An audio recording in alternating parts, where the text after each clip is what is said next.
بچوں السلام علیکم۔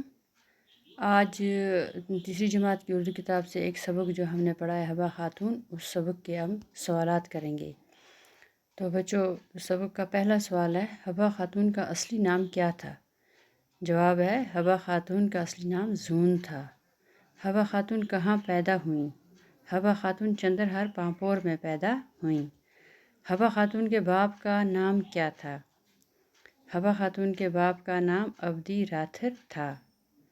زون کو حبا خاتون کا نام کس نے دیا؟ زون کو حبا خاتون کا نام صوفی بزرگ خواجہ مسعود نے دیا۔ پانچواں سوال ہے، حبا خاتون کشمیر کی ملکہ کیسے بنی؟ اس کا جواب ہے جب یوسف شاہ چک کے ساتھ حبا خاتون کی شادی ہوئی اور وہ کشمیر کی ملکہ بنی۔ یوسف شاہ چک اس وقت کے حکمران تھے۔ تو بچوں آج کا اتنا ہی، کل انشاءاللہ دوسرے سوالات کریں گے ہم۔ تو آج کے لیے شکریہ۔